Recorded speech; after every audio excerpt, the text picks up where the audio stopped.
Pagkatapos po ng puro tabla sa round number 1 ng US Chess Championship, dito po sa round number 2, magkakapisakan na. Kalaban po ni Grandmaster Wesley So, walang iba kundi yung child prodigy po from US na si Christopher Yu. Siya po ay 17 years old pa lang.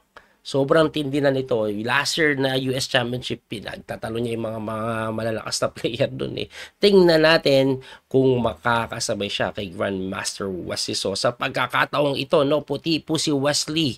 Ano tinira ni Wesley? C4. Hindi nag-E4, no? C4 ang pinili. Ibig sabihin, gusto niya guluhin tong bata para sa opening. Lumabang siya. Anyway, ang ginawa po niya, Knight F6. Nag-G3 lang. E5. Ito po yung pinaka-common approach sa C4 na tinatawag na English opening, King's English variation. English na, English variation pa. Anyway, nag-Bishop G2 yan. Nag-Bishop C5, tamang develop lang. Nag-D3, nag-D5. Anong napapansin nyo ngayon?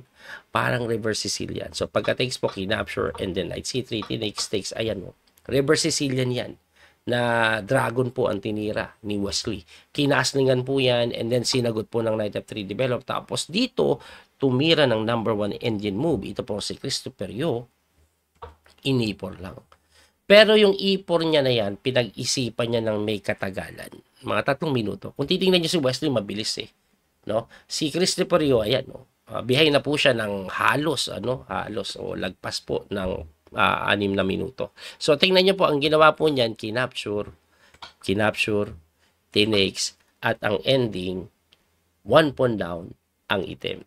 Pero, lahat po yan ay equal lang. Bakit? Kasi kahit 1 pawn down siya, yung king hindi maganda. Double isolated. No? Ngayon, coach, di ba pwedeng bawiin? Hindi pwede kasi may tulak, makukulong. Kaya ang ginawa po dito ni Christopher Yu, nag-Knight C6 develop. Nag-Bishop F4 naman, may pressure po siya doon. Na dinipensahan ng F6 lang. Medyo nakapagtaka yung F6 lang na yan. Bakit binigay yung C7? Para saan yung F6? Kasi pwede nang kainin to. Ha?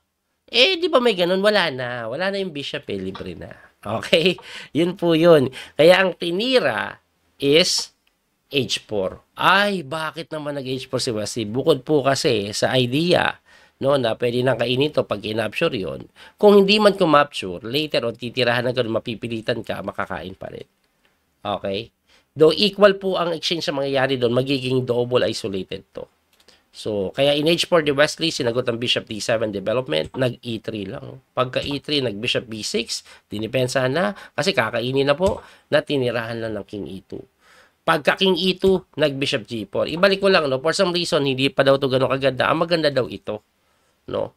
Para yung king may option later, hindi naman kasi kailangan siya dito eh. Pwede din po siya dito eh. No? Para may option ka pa later. Ngayon, pagkatira po ng king E2, mali kasi may bishop A5. Mape-pressure ito. Yun yung sabi ng engine. No? Kasi pagka bishop A5, depensa mo yan, rook C1, pwede ka daw tirahan, bishop E6, ito naman pressurein mo. So, may mga ganung play na hindi po gusto ng engine, kaya ayaw niyang i-move yung king. Ang gusto niya ipalito, tapos dito pupunta yung king. Pero ito pong tira ni Wesley na ito, king E2, is okay din. Kasi ang tinira bishop G4 eh. At dahil doon, pagka bishop H3, ayun. So parang naka-gain pa ng tira si Wesley. Di ba? Nag-gain pa siya. At ang ending na ito, pawn po na for the side of Wesley. So nag-rook E8, ina-atake yung pawn na dinipensahan, nag-H5 lang, nag-rook B1, nag-rook lang po sa may E6. So siguro pwede later on, gumanito, dumoble, na sinagot lang po ng rook H1, binalik na yung tore para magamit sa laro, nag-A6 lang, and then nag-rook sa C1. Etong rook C1, no, tinitanong para saan yan, plano po ata itulak, tapos itulak na naman. Ang ginawa, nag-Knight D8, at ayun na nga.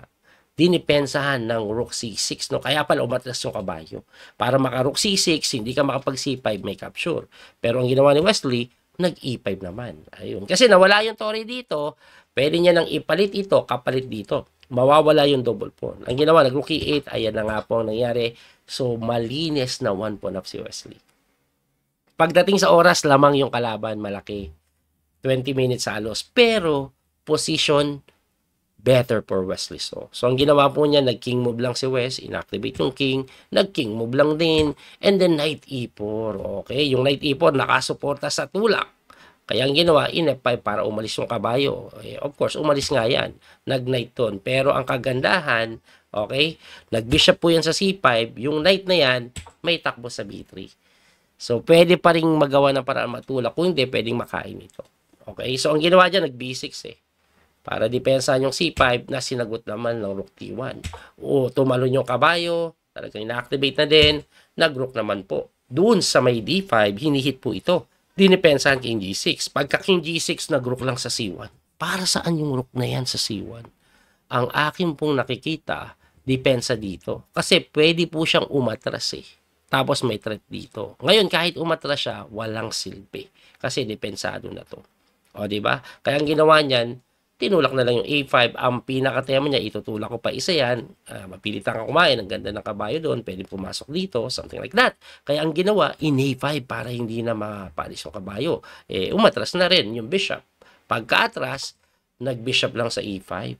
Okay? So, anong meron sa bishop E5? Centralize. Siguro naisip niya baka pumunta dito. O di mapapalit lang. Not just that, if the knight moves away, yung king makakalapit. Diba? So, ang ginawa niya, nag-bishop A3, umangat yung tore. Bumalik din. Nag-bishop A3 na naman, bumalik, itatabla ba ni Wesley? Kasi nga, wala na siyang oras. Tingnan nyo, 9 minutes na lang. Yes. Hindi, joke lang. Hindi niya po tinabla. Nag-rook na sa D7. Pinilit niya na. Okay. Alam niya kasing lamang siya. Kailangan niya lang makita yung tamang play. Though wala siyang oras, kaya nagpabalik-balik lang konti. Para sa increment yon. Anyway, nag-bishop F6, kinapture, tinakes, and then nag-rook ulit sa D5. Para saan yung rook D5? Parang po makapag C5. Ayun. Kasi 1 point up si West so dito. No? Pag medyo napalit-palit, na pure pawn endgame, winning yon. So, ang ginawa niya, nag-rook E7 lang Pagka rook E7, sin-E5 na ni West. Nag-rook E8, walang magawa ang black basically.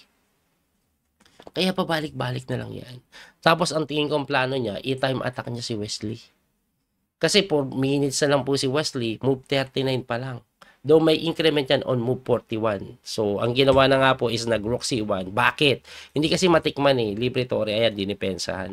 So, nag-rook D8, hinamon, nag-E4. Good move, no? Pag kinapture mo to, pawn takes, madadali ka. Kaya pasadong kainin yung pawn at nakalapit yung king. So, tumira po ng rook B8, kinapture na ni Wesley yung B6, kinain, of course, papalit, binawi ng pawn, and then knight jump lang. Huwag kayo magtaka libre. Ba't di pa kinain kasi may check, Kaya binantayan. So, ang ginawa naman niya, nag-rook C8, nag-rook pin, na chinek, pumasok, and then tinikman lang, Magtataka kayo, merong knight F4 nakapin ka, di ka kinabahan. Hindi siya kinabahan sa knight F4 kasi meron pala yang king F5. Coach, libre Pag kinapture mo, may check. Ganun. No? Kaya ang ginawa ni West, check muna Bumalik, pinin. Bakit ginawa ni West yun? Pampadami lang ng konti oras kasi mabilis niya naman tinira. Pinin kasi persado bumalik. Kaya pagkabalik, kinapture na ni West. Di ba? Libre. Kaso may kain nga doon. Ba't niya kinapture? Talo siya dyan Pag kinapture niya to, capture yun, 2 pass pawn. Hindi kasi kakainin yung tore. Titirahan ka lang ng rook takes B6. 1 point up si Wesley. Ngayon, pagkatakbo mo doon, tirahan ka lang ng king F3. Talagang mapaparesign ka dito. Kasi, ang next mo po, ganito, bagsak, 3 pawn. Kahit may isang piranggot ka ng pawn dyan, kayang bantayan babalikan ka lang At tumira na nga ng rook A3, pagka king move, ayun, nag-resign na. Wala na po kasing mag-house. Let's say, itulak mo to, mag-trade ka ng pass pawn, rook H6. Hindi madipensahan. O, umalis ka para makailalim. Bawal doon, mate. Ayan, wala At dahil doon, leading bigla si Wesley So after round number 2. Grabe, no?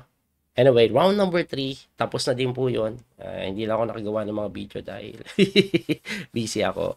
Abangan nyo po yun. Gagawa natin ng video. Muli ito po nyo, Coach P. The Master, Daniel Causo. Hanggang sa muling pagkikita. God bless po mga kabiyay. Thank you po sa support. Bye-bye.